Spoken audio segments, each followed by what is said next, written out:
భారతదేశానికి బయట ఉన్న అత్యంత పవిత్రమైన శక్తిపీఠాలలో ఒకటి పాకిస్తాన్లోని బలోచిస్తాన్ ప్రాంతంలో ఉన్న హింగ్లాజ్ మాతా శక్తిపీఠం.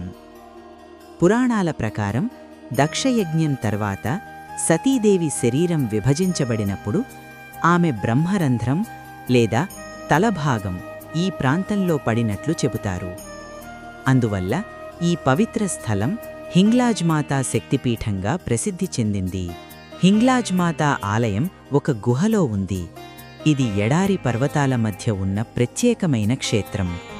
ప్రతి సంవత్సరం హింగ్లాజ్ యాత్రా పేరుతో వేలాది మంది భక్తులు ఈ ఆలయానికి ప్రయాణిస్తారు. హింగ్లాజ్ మాతను భక్తితో ప్రార్థిస్తే కష్టాలు తొలగిపోతాయని, జీవితంలో శాంతి మరియు విజయాన్ని ప్రసాదిస్తుందని భక్తులు విశ్వసిస్తారు. హింగ్లాజ్ మాతా ఆలయం హింగోల్ నేషనల్ పార్క్ ప్రాంతంలో ఉంది. ఇది ఎడారి పర్వతాలు మరియు నదుల మధ్య ఉన్న ఒక అద్భుతమైన పవిత్ర స్థలం. ఈ ఆలయానికి చేరుకోవడం సులభం కాదు. భక్తులు దీర్ఘమైన యాత్ర చేసి కఠినమైన మార్గాలు దాటి దేవిని దర్శించుకుంటారు. హింగ్లాజ్ యాత్ర సమయంలో భక్తులు భక్తితో పాటలు పాడుతూ అమ్మవారి నామస్మరణ చేస్తూ ముందుకు సాగుతారు.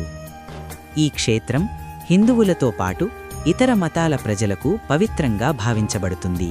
ఈ విధంగా హింగ్లాజ్ మాతా శక్తిపీఠం భక్తులకు అపారమైన భక్తి మరియు ధైర్యాన్ని ప్రసాదించే దివ్య క్షేత్రంగా నిలిచింది.